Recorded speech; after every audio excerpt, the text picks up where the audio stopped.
दोस्तों नमस्कार। मैं प्रशांत कौशिक संवाद इंडिया के मंच पर आप सभी का हार्दिक स्वागत करता हूं, हार्दिक अभिनंदन करता हूं। जैसे कि सभी जानते हैं, इसमें बिहार को लेकर तमाम तरह की राजनीतिक चर्चाएं राजनीतिक गलियारों के अंदर है। और नीतीश कुमार की राजनीति को लेकर हमेशा एक ऐसे क्वेश्चन मार्क लगा रहता है उनकी राजनीति को कि वह कब क्या कर दे किसी को नहीं पता होता। केवल नीतीश कुमार ही जानते हैं कि उनका अगला कदम राजनीति में क्या होगा।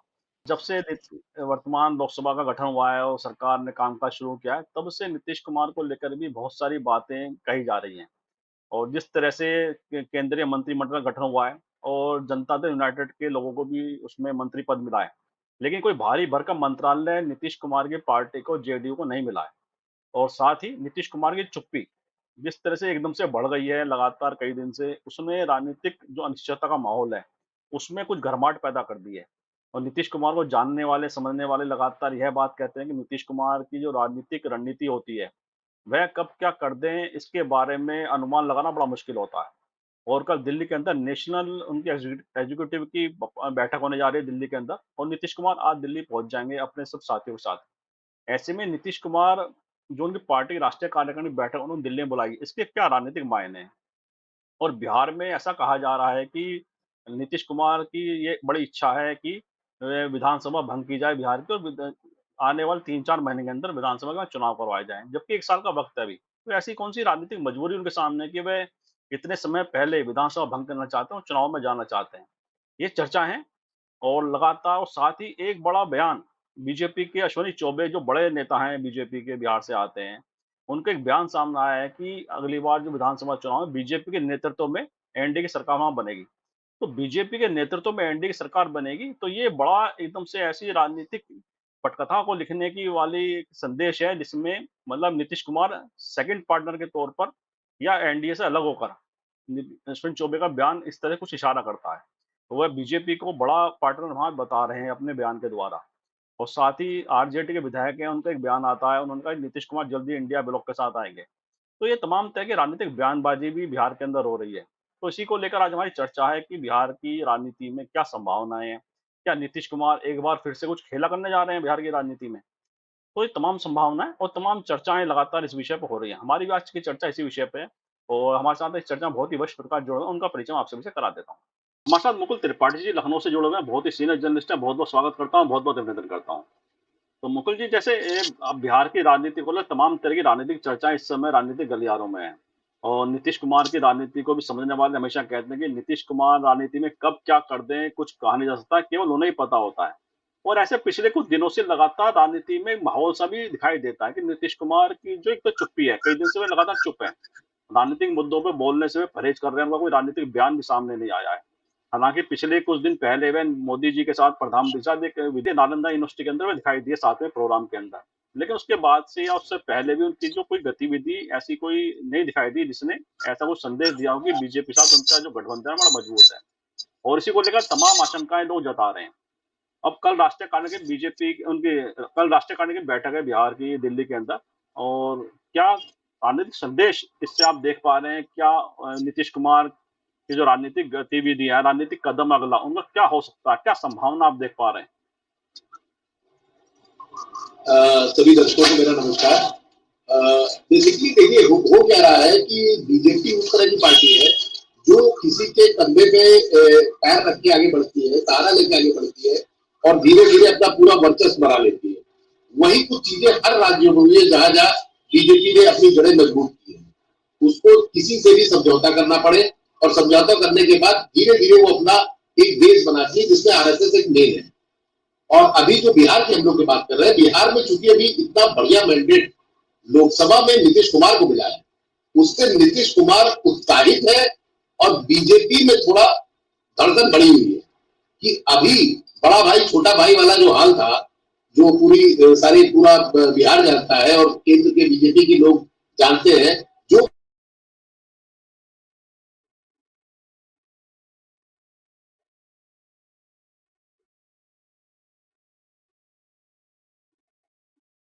फ्रीज हो गए आप? नेट चला गया शायद आपका, फिर फ्रीज हो गए आप।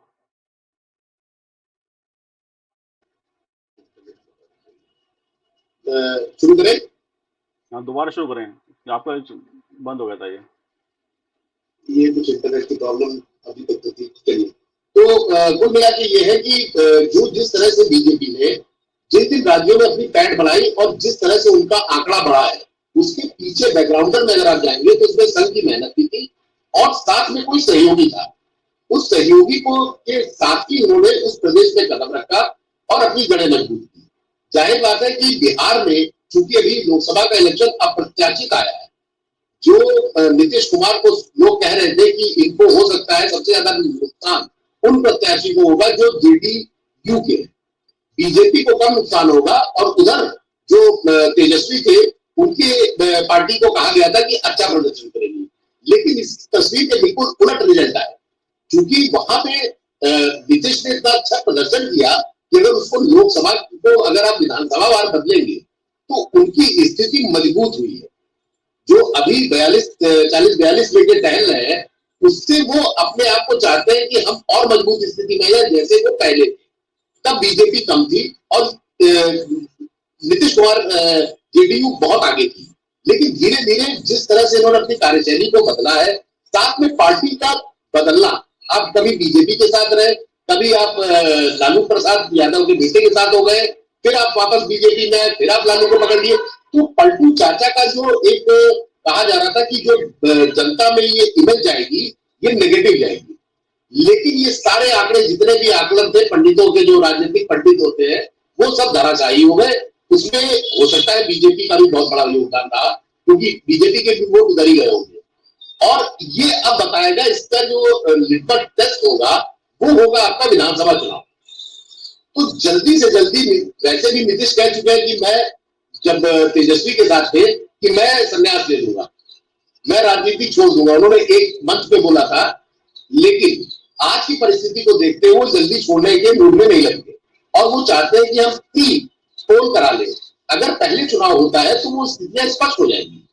देखिए, लोकसभा में जो सांसद है उनकी जो स्थिति है, और बीजेपी वही अभी नहीं करना चाहती है, क्योंकि अभी अभी अगर मान लीजिए बीजेपी को यहाँ पे कोई झटका लगता है, उनके आंकड़े कम होते हैं, तो इसका मैसेज बहुत बड़ा जाएगा। क्योंकि 30-40 सीटें हारने के बाद जो इनका आंकड़ा कम हुआ है लोकसभा में, ये दोबारा अभी चूंकि लाइन से सब चुनाव है, तो इस चुनाव को लेकर बीजेपी के अपने अंदर एक द्वंद्व चल रहा है, संघ से अलग उनका चल रहा है। इसी में अश्विनी चौबे आ गए। अब अश्विनी चौबे का जो वर्जन है वो बड़ा हास्यास्पद है कि ये आयातित है कौन, आपने आयातित कहा किसके लिए? तो या तो आपने क्या कहते हैं सम्राट चौधरी को बोला कि आपने नीतीश कुमार को बोला, किसको बोला है? तो अच्छा, उसके लिए पलटवार भी हुआ है। उन्होंने कहा भाई अश्विनी चौबे ना तो सांसद है ना मंत्री है, तो अभी वो किसी पोस्ट पे पहले तो उनके बात का कुछ मतलब नहीं निकाला जाता। लेकिन अगर ये मतलब ना निकाला गया होता तो आज बीजेपी की स्थिति ना होती। याद होगा लोकसभा में संविधान बदलने को लेके पहले साउथ, उसके बाद फिर आपके अयोध्या, और ऐसे 4 सांसदों ने बाकायदा मंच पे बोला कि हम संविधान बदलेंगे। वो मैसेज बीजेपी के लिए जहर बन गया और बीजेपी अपना आज तक उस चीज को उभर नहीं पा रही। हालांकि उन सांसदों का कुछ नहीं हुआ, उनको जनता ने जवाब दिया। जो आपके गुजरात वाले थे उनको तो उन्होंने और भी वक्त बयान दिया था। इन सब को लेकर बीजेपी के अंदर ही एक बहुत बड़ा आपस में चर्चा का विषय है कि ऐसे लोगों पे क्या अंकुश किया जाए, क्योंकि इस छोटे छोटे बयान का जो बड़ा मैसेज दिया है, जिसको कांग्रेस और इंडिया गठबंधन ने आपका कैच किया है, वही चीज बिहार में ना हो जाए। तो ऐसे में बीजेपी अपनी रणनीति पे चल रही है और जाहिर बात है दोनों लोग जो आज एक साथ हैं वो भले ही कुर्सी पे अगल बगल बैठे हो मगर दिल नहीं मिले। और दिल मिलने ना मिलने का कारण कि सरकार बने इतने दिन हो गए। अगर मोदी जी चाहते तो शायद अब तक बिहार को विशेष राज्य का दर्जा दे चुके। ऐसा कोई स्टेटमेंट नहीं आया, ऐसी कोई पार्टी से बात भी नहीं हो रही है। सरकार उन्हीं के साथ बनी हुई है, फायदा राज्य का होगा। लेकिन बीजेपी के नेता, और सबसे बड़ी बात, नेता तो छोड़िए, मोदी जी खुद मंच से 2019 में भी बोले थे, 2014 में भी बोले थे, उन्होंने बिहार के लिए अरबों रुपए के 20,000, 25,000, 50,000 बढ़ाते बढ़ाते बढ़ाते वो 1 लाख तक पहुंच गए थे। तो 1 लाख करोड़ रुपए अगर किसी राज्य को मिलता है तो बट ऑब्वियसली उसकी रीढ़ की हड्डी मजबूत हो जाती है, वो उठ के खड़ा होकर दौड़ने लगता है। ठीक है, बिहार में स्थितियां बहुत अच्छी हुई है, मैं ये नहीं कहता कि नीतीश जी ने खराब काम किया है, लेकिन इतने लंबे कार्यकाल के बाद आप जब गिरते हुए आप उठ जाते हैं, क्योंकि आपकी स्थिति वो थी कि आप राजनीति से संन्यास लेने जा रहे हैं, ये एक मैसेज चला गया था। लेकिन अचानक से आपको इतना मैंडेट मिल जाए जो सबके लिए शॉकिंग हो, तो वो भी चाहते हैं उसको कैश करना। हाँ, नीतीश कुमार के पास कोई पीछे अपने परिवार का कुछ नहीं, उनके पास परिवारवाद का कोई ऐसा आरोप नहीं है। साथ ही भ्रष्टाचार का आरोपों से नीतीश कुमार बिल्कुल अलग है। जैसा योगी जी का हाल है यूपी में, वही हाल नीतीश कुमार की छवि को लेकर है। वो बाकी पलटू चाचा बन सकते हैं, लेकिन कोई ये नहीं कह सकते कि फलाने मामले में इनका भी हाथ था। उनके मंत्री हो सकते हैं, कोई और हो सकता है, जांचें हो सकती है, विपक्ष हो सकता है, कुछ भी करे, लेकिन नीतीश कुमार की अपनी छवि बड़ी अच्छी है और उनका बेटा कभी राजनीति में आएगा भी नहीं। वो पहले ही इन सब चीजों से दूर रहा है, कभी आया भी नहीं। तो नीतीश कुमार इस वक्त चाह रहे हैं कि हमारा एक ये जो इलेक्शन है वो पहले हो, साथ में जो केंद्र से जिस उम्मीद में केंद्र के साथ गए हैं वो चीजें इनकी पूरी की जाए। वो अभी हो नहीं रहा। इससे एक अलग असमंजस की स्थिति में जेडीयू अभी बैठी है और वो इंतजार करें कल की जो बैठक है उसमें इन्हीं सब मुद्दों पे चर्चा होगी कि कब मोदी जी इसको कैसे प्रस्ताव दिया जाए, कैसे किन किन चीजों में हम लोग फंड ला सकते हैं। देखिए, सारा फंडा पूरा फंड का है। आपको पैसा चाहिए, वो चाहे आपका नायडू साहब हो चाहे आपके ये हो, इन दोनों लोगों को पैसा चाहिए। और अगर मोदी जी पैसा देते हैं तो ये लोग साथ रहेंगे। हाँ, ये खौफ हो सकता है कि ईडी और सीबीआई का एक खौफ हो कि इनकी कुछ फाइलें हो, जैसे आप कुछ तो नहीं कह सकते, लेकिन कुछ आईएएस अधिकारी ऐसे जिनकी फाइलें बिहार की पेंडिंग है, वहां पे रखी हुई है, दबा के रखी गई है, तो हो सकता है ये कार्रवाई होने से पहले नीतीश समझ चुके होंगे कि और उन्होंने बीजेपी का साथ दिया जब इन्होंने अपना अलायंस तोड़ा था। तो उस वक्त ये स्थिति बिहार में आई थी कि हो सकता है कि ऐसी कोई चीज इनको दस दबा दी हो कि तुम वापस चले आओ, अदरवाइज हम लोग कार्रवाई करने जा रहे हैं। जैसा अक्सर हम लोगों ने देखा है कि जो भी विवादित और जो भ्रष्ट सांसद, और जो भ्रष्ट हम आप नहीं कहते, वो खुद बीजेपी आरोप लगाती है और वही सांसद वापस बीजेपी में आ जाता है। तो ऐसा भी हो सकता है कि चाहे वो आपका आंध्र प्रदेश हो चाहे आपका बिहार हो, दोनों में एक समानता हो सकती है। एक कार्रवाई का खौफ, दूसरा आपकी आकांक्षाएं, अपेक्षाएं आपकी अपनी नहीं है। आप उसमें पूरे प्रदेश की उसमें तरह तरह की विभिन्न स्कीमें होती हैं, आप सारी चीजें लाते हैं, कुछ डेवलपमेंट करते हैं, रोड बनवाते हैं, तो ये जनता से जुड़े मामले हैं। उसमें पैसा, दोनों राज्यों की आर्थिक स्थिति नहीं अच्छी है और न अच्छी होने की वजह से ये लोग एक स्टेप पीछे आके बीजेपी का साथ दें। और अलग चीजों में कि क्या अंदर का खाने चल रहा है वो हम लोग यहाँ बैठ के नहीं बात कर सकते, लेकिन चर्चा यही है कि कुछ ऐसी फाइलें हैं जो इनकी दबी हुई है और जिसको जब चाहे, जैसे मायावती के साथ चलता है कि बहन जी की नस दबाए हुए हैं और बहन जी ने इसी हाल में आकाश को हटाया भी था। जैसे ही वो आकाश थोड़ा सा फायर हुए बीजेपी पे और उन्होंने तरह तरह के मुद्दे उठाने शुरू किए और पता नहीं कहां से बहन जी को लगा कि हमारे खिलाफ है, जबकि वो उनके फेवर में जा रहा था और उनको बाद में पता चला और आकाश को उन्होंने वापस बुलाया। तो यही चीजें हर पार्टी के साथ बीजेपी कर रही है। बाकी आपने इलेक्शन में भी देखा, बहुत जगह उठाए गए। ये दोनों पार्टियां खासकर बिहार को लेके गई है, तो नंबर गेम पे सारा चल रहा है और नंबर गेम में इस वक्त नीतीश जो लोकसभा की वो इस चीज को चेक करना चाह रहे हैं कि देखिए, बीजेपी को अगर वोट नीतीश को मिला और नीतीश का प्रत्याशी जेडीयू बस जीत गया अलायंस में, ये एक अलग बात होगी, लेकिन मिला तो वोट बीजेपी का भी होगा। तो अगर इनको संन्यास लेना ही है तो एक बार में लेंगे।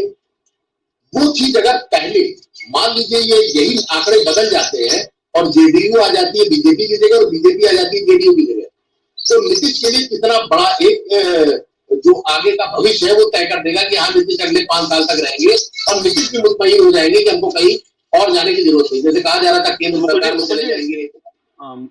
मुकुल जी, इसी को लेकर एक बात कही जा रही है कि नीतीश कुमार चाहते हैं कि विधानसभा भंग करी जाए, जल्दी ही चुनाव करवाए जाए, जबकि उसमें भी समय विधानसभा के जो कार्यकाल लगभग 1 साल का कार्यकाल बचा है। तो ऐसी क्या जल्दी है कि नीतीश कुमार, जैसे आपने कहा कि पार्लियामेंट सीट में जिस तरह से उन्हें बढ़त मिली है, जिस तरह से उन्हें फायदा हुआ है राजनीतिक तौर पर बिहार के अंदर, क्या उसका वे विधानसभा में फायदा उठाना चाहते हैं और चाहते हैं कि हम बड़े भाई की भूमिका जो हमारी पहले थी बिहार के अंदर, उसी तरह से हमारी भूमिका पुरानी रिटेन हो जाए? लेकिन बीजेपी तैयार नहीं दिखाई देती है विधानसभा भंग करने के लिए, विधानसभा चुनाव पहले कराने के लिए। लेकिन साथ ही अश्विनी चौबे जो भाजपा के बड़े नेताओं का बयान सामने आता है, उन्होंने कहा कि अगला जो चुनाव होगा उसमें बीजेपी नेतृत्व के द्वारा एनडीए का सरकार बनेगी, उसमें बीजेपी के नेतृत्व वाली एनडीए सरकार बनेगी। तो बीजेपी के नेतृत्व वाली सरकार बनेगी, ना कि नीतीश कुमार के नेतृत्व वाली एनडीए सरकार। तो उसके राजनीतिक संदेश क्या है, इसको किस तरह से आप देख पा रहे हैं? देखिए, मैंने वही बताया कि इस वक्त सारी चीजें नंबर गेम पे चल रही है और दोनों लोग चाह रहे, बीजेपी भी नहीं चाह रही जैसे चल रही है इस साल तक चले, इनको केंद्र सरकार में अभी और मजबूत होना है। देखिए, जब केंद्र मजबूत होगी तभी बिहार में अच्छी तरह से लड़ पाएंगे। तो जब लड़ पाएंगे तभी तो वो बिहार में अपनी एक भूमिका करेंगे। एक अभी केंद्र की छवि में राहुल गांधी एक बड़ा डेंट है। राहुल गांधी जिस तरह से विपक्ष एनडीए को इंडिया गठबंधन सामने आया है, ये अपने आप में बहुत बड़ा मैसेज है कि आपने अच्छा खासा 40-50 का जो बंच है वो अपनी तरफ कर लिया है और आज आप मजबूत है। कहां पे 130 140 थे और आज आप 240 की हैसियत में बैठे हैं। उसमें भी ओवैसी और ऐसे लोग हैं जो आपका साथ देते हैं, चंद्रशेखर है वो आपका साथ देते हैं। तो इन लोगों को लेकर जो चीजें चल रही हैं वो बिहार के लिए बहुत बड़ा मैसेज होगा और केंद्र सरकार अभी हाल फिलहाल उन राज्यों में फोकस करना चाहता है जहां पे बिल्कुल दिसंबर और जनवरी में चुनाव है। तो जो जल्दी चुनाव हो उनकी प्रैक्टिस, एक जगह आप पूरा वर्कफोर्स नहीं लगा सकते कि आप पूरे सब लोगों को एक जगह। अब जो संघ, देखिए संघ का भी बहुत बड़ा योगदान है, राज्य हो चाहे केंद्र हो, चुनाव लड़वाने में संघ भी अपनी एक भूमिका करता है जो इस चुनाव में कम होगी नजर आई। और कम होने का कारण वो सबको पता है, जिस तरह से नड्डा जी ने बयान दिया। जब नड्डा जी का बयान आ गया तो अभी वो जो बात थी वो आज तक संघ उसको भुला नहीं पाया और संघ के कार्यकर्ता भी नहीं भुला पाए हैं, क्योंकि संघ की वजह से ही आप चाहे केरल हो, चाहे उड़ीसा हो, चाहे आपका कोई ऐसा स्टेट हो जहां पे बीजेपी के पास वोट नहीं थे, आप आंध्र प्रदेश को मानिए, इन जगहों पे बीजेपी की जो स्थिति आज है वो पहले नहीं थी। वो बीजेपी की तो भी थी, लेकिन उसमें बड़ी भूमिका संघ की, उनकी शाखाएं लगती थी और ये 20 साल से हो रहा है।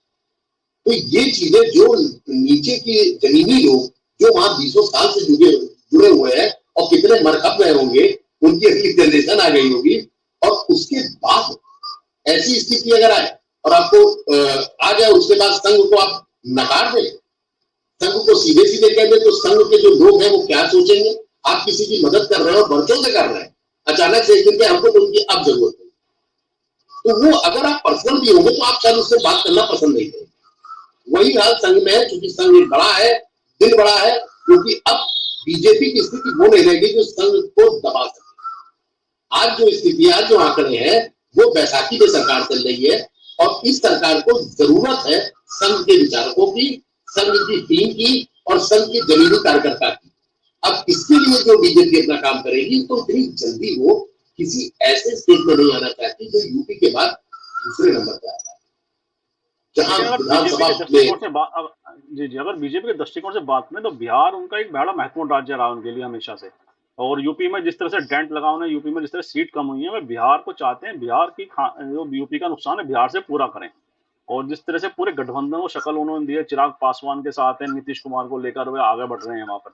लेकिन साथ ही जो विभिन्न तरह के जो विरोधाभास बयान भी साथ में आते हैं और साथ ही नीतीश कुमार की चुप्पी जो है, और ऐसा कहा जाता है नीतीश कुमार कोई बड़ा राजनीतिक जब फैसला लेते हैं तो वह लगातार चुप हो जाते हैं और मीडिया से परहेज करते हैं, कोई बयानबाजी से भी वो परहेज करते हैं। और पिछले कुछ दिनों का हम ये देख पा रहे हैं कि नीतीश कुमार एकदम शांत है, एकदम मौन उन्होंने धारण कर रखा है। किसी भी मुद्दे पर उनके राजनीतिक जो बयान है यार कोई ऐसा वक्तव्य सामने नहीं आ रहा है जिससे कुछ अंदाजा लगाया जाए कि क्या सोच रहे हैं, क्या कदम उठाने जा रहे हैं। और जिस तरह से कैबिनेट के अंदर दिल्ली में भी कोई बड़ा मंत्रालय, भारी भरकम मंत्रालय उन्हें नहीं मिला है। और साथ ही एक नालंदा यूनिवर्सिटी के प्रोग्राम में तो वह मोदी जी के साथ दिखाई दिए, लेकिन उसके पश्चात कोई ऐसी राजनीतिक गतिविधि में वह मतलब बड़ी भूमिका में कहीं दिखाई नहीं दिए। तो ये क्या राजनीतिक संदेश देना चाह रहे हैं अपनी चुप्पी के द्वारा नीतीश कुमार? क्या प्रेशर बना रहे हैं बीजेपी के ऊपर कि बिहार के अंदर जो राजनीतिक रूप से मतलब मैं ही सर्वे सर्वा हूँ पूरे गठबंधन का, मैं ही बड़ी भूमिका में हूँ, मेरी पार्टी बड़ी भूमिका में, क्या संदेश है इसके पीछे? देखिए, मोदी जी ने जिस तरह से शुरुआत में पहले ही सारे मेन जो मुख्य मंत्रालय थे वो सब अपने खुद बांट दिए, इसका मैसेज भी गया। इसमें कितनी कंसर्न ली गई कितनी नहीं ली गई ये नीतीश कुमार का दिल जानता है और उधर नायडू का दिल जानता है। लेकिन जो अंदर खाने की खबर है उसमें किसी की राय ली नहीं गई थी।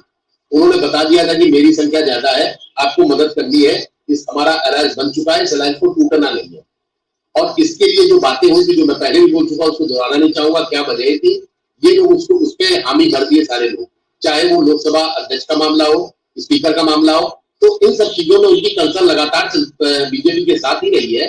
लेकिन जब आप किसी अपनी उम्मीद से आते हैं, फिर उसी को दोहराऊंगा, वो उम्मीद अगर पूरी ना हो, कुछ भी अगर आप कोई वादा करते हैं, कोई कुछ करते हैं, आपने इनसे कुछ भी अपनी एक बीच का तारतम्य बनाया होगा, कुछ चीजें इनसे मांगी होगी, वो मांग अभी तक इनकी पूरी नहीं हुई।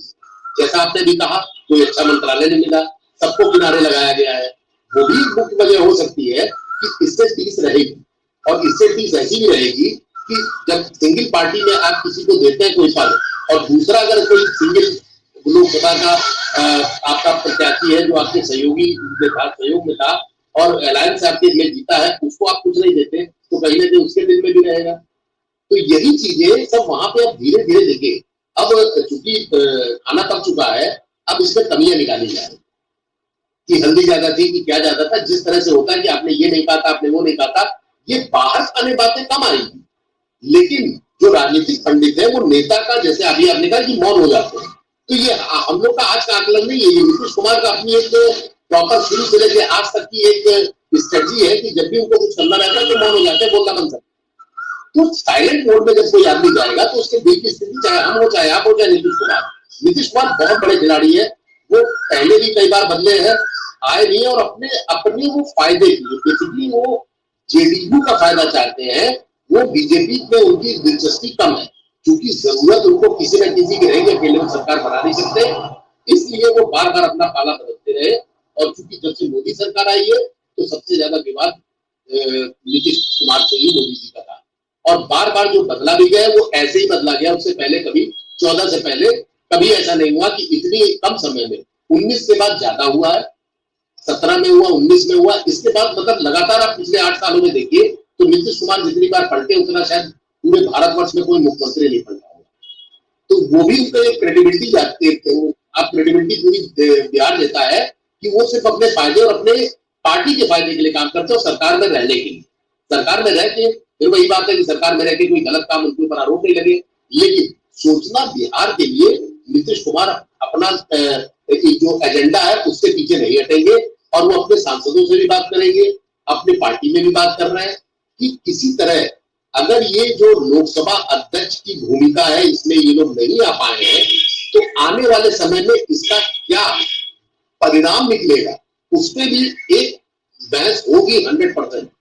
क्योंकि कई आपके प्रवक्ता बोल चुके हैं कि हम 300 पार कर जाएंगे, हम 273 पार कर जाएंगे।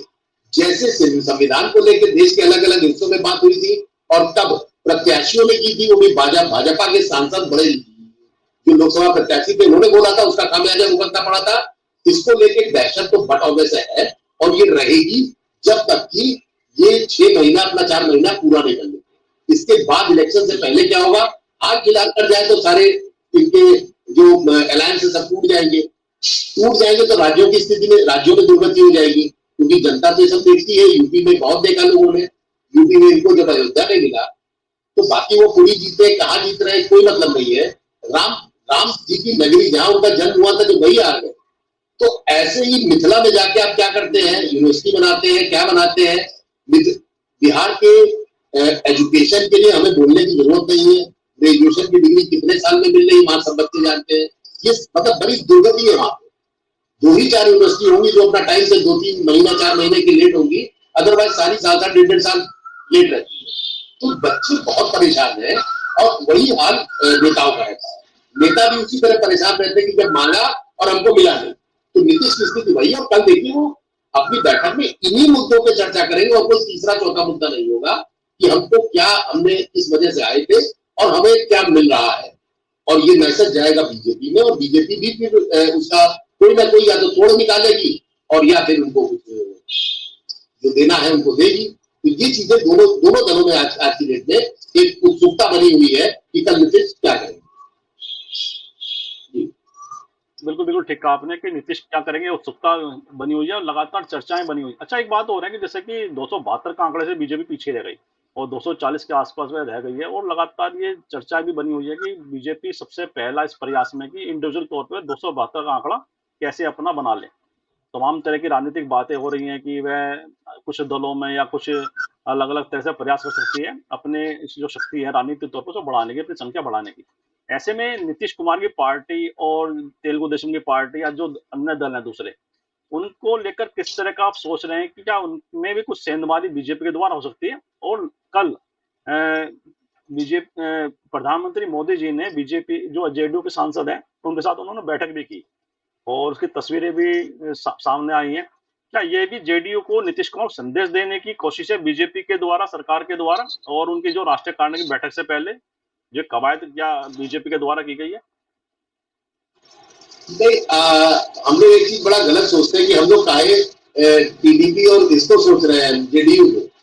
अरे हमारे लिए तो कई चीजें और हो सकती है, समाजवादी पार्टी है, कांग्रेस है, 75 लोग हैं, तो जो 240 में भी तो 30-40 आ सकते हैं। तो इस ठीक है, भले वहां इलेक्शन हो जाए बात है, तो उसमें अगर मरते गिराते 20-25 आ गए तो हम इन दोनों पार्टियों को डिस्टर्ब क्यों करें? ये साथ रहते हुए हम बाकी को तोड़ लेंगे। मतलब ये एक मैं अपनी तरफ से नहीं कह रहा, मतलब जो एक आज की डेट में है कि हमें क्या जरूरत है कि हाँ, हम क्या जरूरत है अपने घर का सामान बेच ले। मैं अपना घर का सामान क्यों बेचूं, हम पड़ोसी का सामान बेच लें। तो जो विपक्ष है, अगर विपक्ष टूटता है तो उसमें ना तो नीतीश कुमार को कोई दिक्कत होगी, ना ही आपका टीडीपी को कोई दिक्कत नहीं हो सकता। ये संभावना इसलिए लोग जता रहे हैं कि क्योंकि बीजेपी के जो अलायंस पार्टनर रहे हैं, जिस तरह से बीजेपी की शैली रही है कि ये सबसे पहले अपने अलायंस पार्टनर कमजोर करते हैं, वो चाहे अकाली दल हो, चाहे शिवसेना महाराष्ट्र के अंदर हो, या नवीन पटनायक हो, लगातार 10 साल से वह उनके समर्थन करते रहे। आज बिल्कुल शून्य की स्थिति में नवीन पटनायक पहुंच चुके हैं। जगनमोहन रेड्डी हैं आंध्र प्रदेश में, वह लगातार समर्थन करते रहे केंद्र में बीजेपी का, आज वह भी बिल्कुल नेपथ्य में जा चुकी राजनीति उनकी। तो इसलिए लगातार ये चर्चाएं बनी रहती है कि बीजेपी के जो अलायंस पार्टनर हैं उनके साथ नुकसान में वही रहते हैं अलायंस पार्टनर, बीजेपी अपनी शक्ति बढ़ा लेती है, इसलिए ऐसे अंदेशे लोग जता रहे हैं। हालांकि सब ये भविष्य गर्भ में कि या दूसरी पार्टी भी टारगेट हो सकती है, दूसरे सांसद भी उनके हो सकते हैं कि इन्हें हम मिला लें अपने साथ, संभावनाएं सारी है जी। नहीं, मुझे लगता है कि बीजेपी ऐसा खतरा मोल नहीं लेगी कि अपने अलायंस को ही तोड़े। मेरा अपना आकलन है कि बीजेपी ऐसा कदम नहीं उठाएगी, वो उठाएगी बाहर से, और इन लोगों के साथ आगे उसे रहना है। और चूंकि बिहार में इलेक्शन भी है तो ये नहीं चाहेंगे कि नीतीश कुमार का साथ छूटे, ना नीतीश कुमार ना टीडीपी। ये करेंगे क्या, ये बाहर का ही जो भी, जैसे अभी हम लोगों ने चर्चा की है उसी तरह, क्योंकि अपनी चलती दुकान कोई बंद नहीं कराना चाहता, और ऑलरेडी आज उस स्थिति में नहीं है। जैसे आपने जिक्र किया कि इन्होंने इतने इतने काम किए, जो किए थे तब उनकी स्थिति बहुत मजबूत, तब केंद्र में एक बहुत मजबूत सशक्त सरकार थी, जिसको अगर इनका एनडीए तो तब था ही नहीं, एनडीए वालों से पूछा भी नहीं, जब देखने लगे कि सारा इंडिया एक होने लगा तब एनडीए की बैठक हुई, तब एनडीए की याद आई। तो वो एनडीए की जो याद आई है, वो याद आई है इंडिया के बनने के बाद।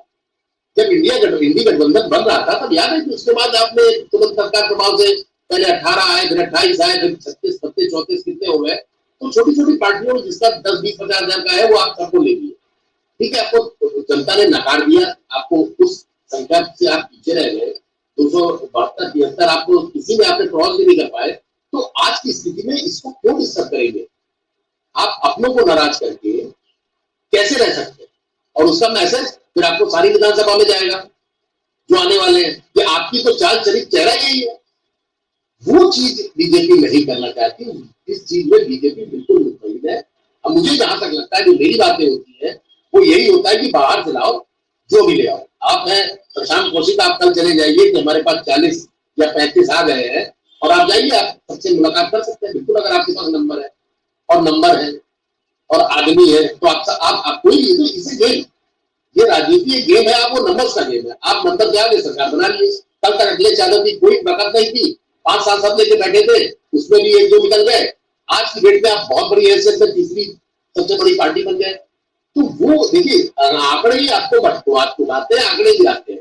अब अखिलेश के 7 से 10 चले जाए, उधर आपके टीएमसी से चले जाए, कांग्रेस से 10-15 आ जाए, तो वो दिक्कत है। 30, 35, 40 अगर आ गए और वहां पे उन्होंने उसको निकाल भी दिया और बाद में री इलेक्शन भी हुए, तो बीजेपी फिर अपना पूरा जोर लगा देगी। जो कम आंकड़ों पे हारे हैं, प्राथमिकता उसको दी जाएगी। और केंद्र में जब सरकार रहेगी और आपका स्टेट में भी अगर थोड़ा बहुत प्रभाव है, तो जाहिर बात है कि आप तो उतार के अपना नंबर ठीक कर लेंगे। ये चीज जेडीयू और टीडीपी मान के रख लीजिए नहीं लागू। मुझे नहीं लगता कि वो अपना घर तोड़ेगा, कोई भी नहीं तोड़ेगा। जितने आराम से सब लोग सहमति दे रहे हैं, उनकी मांगे पूरी कर सकते हैं, मांगों पे कुछ समय ले सकते हैं, लेकिन जहां तक टूट फूट की बात है, बिल्कुल तोड़ेंगे।